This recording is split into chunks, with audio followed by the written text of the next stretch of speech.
5. 어머니의 증상은 날로 심해져 갔다. 이제 민근이 직장생활을 하는데도 여간 애로점이 아니었다. 걸핏하면 아파트 경비실에서 얼른 와보라며 연락이 왔다. 아파트 뒤편에서 노상방뇨를 하다 아이들에게 들켜 경비실에 신고가 접수되질 않나. 남의 집 앞을 서성이다 집에서 나오던 사람이 깜짝 놀라 신고를 하기도 했다. 이제 도로에 넘어선 어머니의 병증을 이대로 방치하기엔 너무 늦어버린 지경이었다. 민근은 원영이 형을 한번 만나봐야겠다고 생각하며 저녁에 어머니를 모시고 찾아보기로 했다. 원영은 현재 검사로 근무하고 있었다. 그런데 아파트 입구에서부터 경비가 맞고 나섰다. 어디서 왔죠? 고급 아파트로 라인마다 설치되어 있는 경비실에서 맞고 나선 것이다. 예, 802호에 사는 박은영 씨 댁에 가려고 왔는데요. 잠깐 기다려 보십시오. 인터폰으로 먼저 연락을 드려보고요. 경비는 계속해서 인터폰 연결을 시도했지만 안에서는 아무런 연락이 없었다. 아무래도 안에 없는 것 같습니다. 보시다시피 몇 번 연락을 드려도 받지를 않는데요. 민근은 한숨을 쉬며 아직 차 안에 있는 어머니를 돌아보았다. 바로 그 시간 차 한 대가 아파트 주차장으로 들어서고 있었다. 차는 선글라스를 낀 여자가 몰고 있었고 옆좌석에는 이제 초등학교 저학년쯤 되어 보이는 사내아이가 타고 있었다. 여자는 주차를 시키며 본능적으로 자신이 살고 있는 아파트 라인을 바라보다 깜짝 놀랐다. 아니, 애 삼촌이 여기에 웬일이지? 경비실 앞에서 경비와 이야기를 나누는 모습을 발견하고는 차를 주차시키지 않고 유유히 다시 아파트 밖으로 빠져나갔다. 엄마, 왜 다시 나가? 아니야. 오다 보니 무엇을 잊어먹은 게 있었어. 여자는 차를 갓길에 세우고 핸드폰을 꺼내 들었다. 신호가 가고도 한참 만에 상대편에서 전화를 받았다. 여보세요? 여보, 나야. 오늘 몇 시에 올 거야? 글쎄, 요즘 착수한 사건이 꽤 사안이 중요하여 야근할 것 같은데. 그래? 그럼 잘 됐네. 안 그래도 주승이랑 쇼핑 왔는데 그냥 식사하고 가려고. 그럼 이따 봐요. 여자는 민근이 왔다는 말은 잃지 않고 전화를 끊고는 다시 차를 출발시켰다. 여자는 결혼한 후 의도적으로 시댁과 거리를 두고 있었다. 자신은 지방에서 알아주는 중견 사업가를 아버지로 둔 탓에 아무 걱정 없이 자랐고 야근까지 나온 뒤 집안은 별 볼 일 없지만 작년은 창창한 검사와 결혼을 했다. 마담뚜를 통해 남자를 소개받았을 때 여자 형편을 들으며 설마 그 정도까지야 하며 결혼하였다. 하지만 남자의 집안 내력은 자신이 생각했던 것보다 더 초라했다. 그러나 오히려 잘 되었다고 생각을 바꾸었다. 어줍잖은 집안일수록 부상심리로 요구 조건이 클 수밖에 없다. 대개 그런 집안은 판검사 사이 조건으로 키 새기는 기본에다 값비싼 혼수품을 용어한다지만 이건 숫제 그런 것은 아예 무시해도 될 만큼 우습게 보였던 것이다. 대신에 남편의 구미에 맞추는 노력은 앞으로 살아나갈 장래를 위해 신경을 썼다. 남편은 자라온 열등의식을 출세라는 보상심리로 채우려는 기회주의 성향이 강했다. 결혼과 동시에 친정에서 마련해준 고급 아파트에 입을 해벌리고 만족을 표시했다. 물론 어디로 가더라도 기가 죽지 않을 중형 세단도 남편의 출퇴근용으로 제공했다. 시어머니는 자기한테 싫은 소리 한마디 못할 위인이었고 시동생은 법 없이도 살 호인이었다. 게다가 시동생의 효심이 지각했다. 여자는 그때서야 안도의 한숨을 쉬었다. 장남이라 걱정을 했는데 그럴 필요가 전혀 없었기 때문이었다. 6. 민근은 한참 동안 기다리다 그냥 집을 향해 차를 몰았다.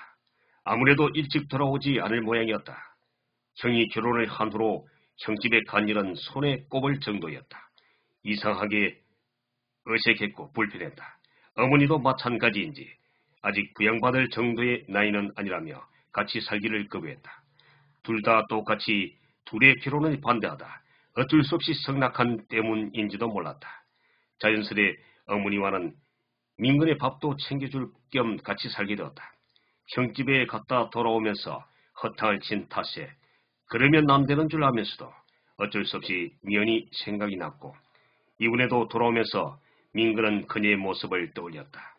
참으로 단아하면서도 착했던 미연은 순리대로 치자면 형수가 될 여자였다. 형이 어려운 가정을 극복하고 사법고시에 패스할 때 감격의 눈물을 흘린 사람들이 있었다. 그 속에는 누구보다도 묵묵히 참고 뒷바라지 해준 미연이 있었다. 그런데 형이 사법고시에 합격한 후로 급격히 두 사람은 멀어져 갔다. 아니, 일방적으로 형이 그녀를 떨쳐냈다고 할 수 있을 것이다. 이런 모습을 지켜보던 민건과 어머니는 애가 탔다. 그렇게 하는 형이 도대체 이해가 되지 않았고, 그래서 그가 다른 여자와의 결혼 얘기를 꺼냈을 때 콧방귀나 낄 줄 알면서도 무던히도 반대했는지도 모른다. 형은 법관이 된 후로 너무나 급격하게 다른 사람으로 변해갔던 것이다. 원영이 맨 처음 면을 대동하고 나타났던 때는 법대에 다니는 2학년 가을 무렵이었다. 가난한 형편에 어렵게 대학에 들어간 형이 지지리도 궁상스런 집에 미연을 데리고 나타나자 당장 쑥스럽고 불편했던 것은 무엇보다 민근이었다. 반가워요. 이미연이라고 해요. 형님한테서 말을 많이 들었어요.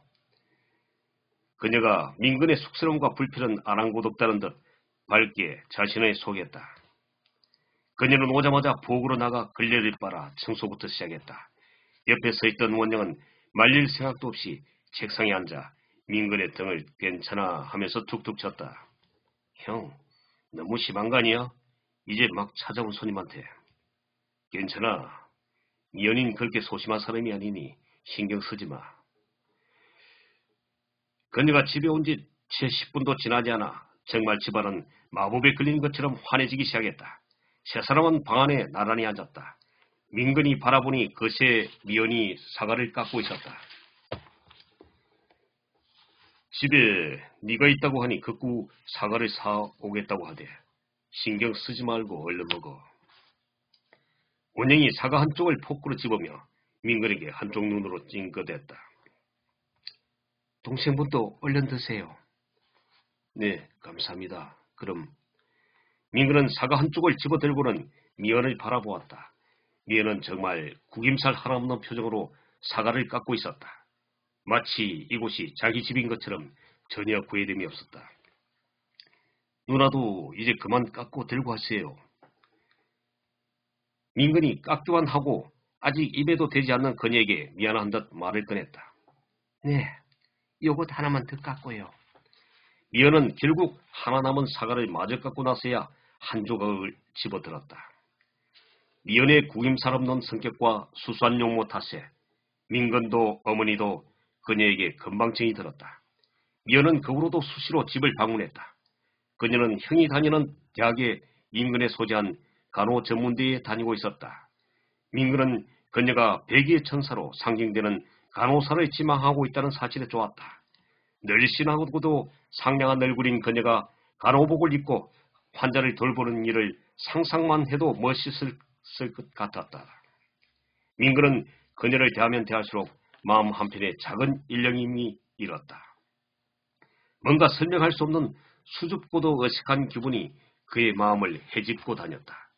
그것은 미묘한 감정이기도 했는데 당사자 앞에선 쑥스럽고 불편했지만 돌아서면 그리움으로 변해버려 자신도 어쩌지 못하는 기분이었다. 네, 오늘은 여기까지입니다. 다음을 기대해 주십시오. 좋아요와 구독은 사랑입니다. 감사합니다.